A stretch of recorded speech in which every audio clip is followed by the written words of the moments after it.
hadis Nabi tadi, asal Nabi sebut tadi, Nabi kata la'ana. Sikit. Allah laknat. Pasal apa yang Allah sampai laknat? Ada tunjuk. Kalau tuan-tuan tengok Kabut lah. surah An-Nur. Ini kalau tuan-tuan nak tengok beza antara murka dengan laknat. Murka laknat ni sama je, dua-dua marah kan. Aku murka dengan hang, aku laknat hang, sama je. Tapi dah bila kata hadis Nabi, ayat Quran dia dah. Saya nak bagi reference kat tuan-tuan. Surah An-Nur pertama sekali juzuk 18 tu. Ada keluar ada sut bersuai apa? Sut pada piuk tu. Bawah Ada sekali tulang ada tulang dua tu. perbezaan ayat itu. Udah ni. Ayat kes masa bila orang Pilih kahwin baju insya-Allah pakai tulang. bila kita buat li'an.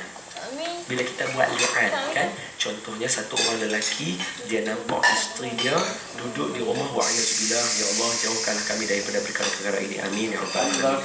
Kita nampak satu orang perempuan, kita dengan kita balik-balik rumah tengok isteri kita ada buat sesuatu benda yang tidak sepatutnya, kita nak jerit minta tolong orang tak ada. Kita lari sekali lagi dia apa lari. Jadi kita nak buat macam mana? Kita pergi buat aduan terus dekat mahkamah dengan kita buat satu yang disebut sebagai li'an. Li'an apa dia? Aku bersumpah, aku nampak isteri aku buat perkara jahat dengan lelaki itu. Aku bersumpah, 4 kali bersumpah. Kemudian yang kelima dia kata apa? Maka murka Allah ke atas aku. Murka Allah ke atas aku. No, sorry, kalau lelaki murka, lelaki laknat. Lelaki laknat. Sate ni. Ada banyak sate sedap. Sate. Yang Sate. cakap ni salah. Ini goreng. Orang Anggur. pun dia kena kata. Ini memang anggur. Ini Lelaki suami Ini sikit itu kenyang lah. aku bersumpah, suami aku tipu. Aku sumpah. Aziz. Yang kelima dia kata apa? Kalaulah Pasal Abi akan anggur sebab itu suami aku betul, maka murka Allah jatuh pada atasku. Perempuan Allah murka. Ini kata guru kami ketika mensyarahkan ayat ini, yang mengajar kami Kifayatul Akhyar, kitab Kifayatul Akhyar, Ustaz Bushra, saya ingat lagi. Kau ini? Orang perempuan, Ustaz Nasrul Fattah yang mengajar kami bahagian-bahagian ulumul Quran, bukan ulumul Quran, Abaqtul Quran dengan resam Quran pun cerita benda sama.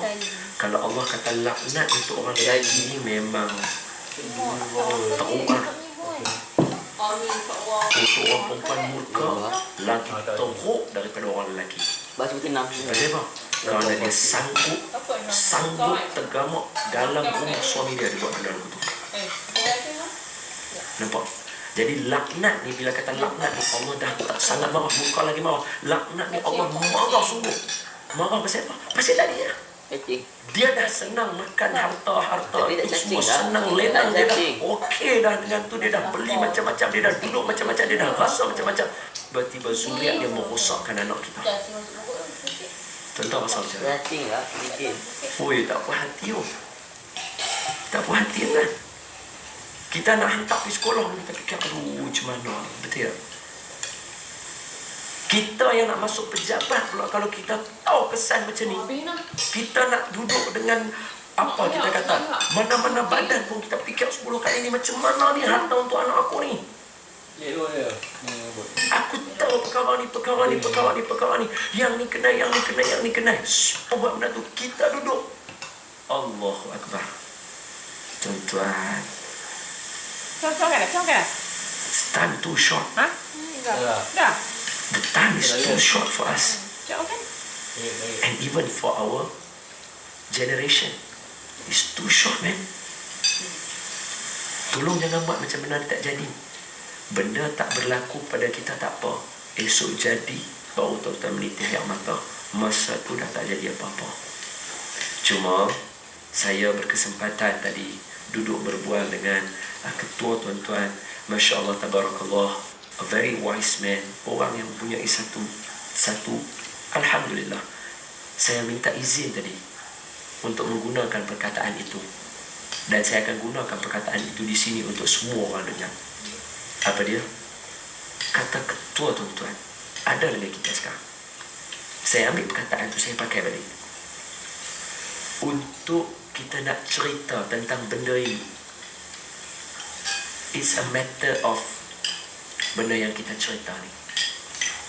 Tapi when it comes to change, If you want to make a change, it's a matter of who. It's a matter of who. Tuan-tuan faham tak bahasa Inggeris? Saya jadi saya takut pula ngomong macam tu. Oh, okey. Saya guna bahasa Melayu baku. Melayu baku. Jikalau sayugia tuan-tuan ingin berbicara mengenai hal keadaan sesuatu, ianya hanyalah sekadar perkara itu. Tetapi apabila tuan-tuan hamba sekalian ingin berbicara berkaitan perubahan, perkataan yang patut dilontarkan ialah siapa.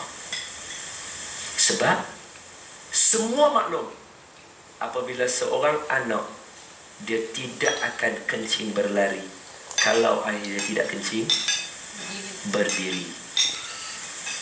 Saya terkejut bila satu hari kawan saya kata apa, tuan-tuan, untuk menjaga zuriat, siapa yang cerita saya ni? Datuk Fadilah Kamsah duduk sebelah saya cerita benda ni. Apa dia? Tuan-tuan, tolong siapa yang rajin kencing berdiri, jangan buat dah. Bahaya kepada zuriat kita. Esok dia akan kencing berterabuk lari. Jangan buat dah, walaupun orang tak nampak. Betul ya? Jangan buat dah. Orang perempuan tak payahlah saya tengok kan, takkan nak tengok orang pun tak kenal lah. Tujuan saya tuju pada orang yang sama macam saya. Sama kau. Jangan buat benda ini. Baik, kenapa orang kata begitu?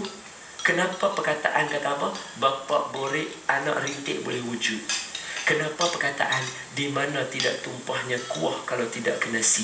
Kenapa perkataan ini wujud? Kerana semua orang tahu nak ubah anak mesti ubah bapa. Dan kalau hari ini semua orang melaungkan rakyat sebagai anak orang bawahan, sudah pasti rakyat ini dipimpin dan pemimpin itu adalah bapa. Ingat, orang persoalkan kenapa ramai di bawah kita ini yang suka ambil rasuah. Saya sebut orang atas pun kena berhenti benda yang sama. Kalau kita buat benda salah, tak apa, kita taubat, kita mengaku, kita taubat, selesai. Apa perasaan kita bila anak kita buat salah, dia balik mai kat kita, hang mencuri duit kat sekolah kan? Mana ada saya mencuri? Cikgu habaq, cikgu bagi tahu, kawan kamu bercakap dia nampak. Betul lah, tapi saya ambil je, tak buat apa-apa pun. Hang curi kan? Dia tak mengaku. Tuan-tuan rasa macam mana? Hei budak ni. Betul lah. Macam itulah malaikat dan Allah rasa kalau kita buat, tambah kita tak mau mengaku. Tak apa, atas dunia ni kita hidup sama je. Saya hidup susah, tuan-tuan susah. Saya senang, tuan-tuan senang. Sama. Akhirat esok, inni bari'un minkum wa hasbunallah wa ni'mal wakil.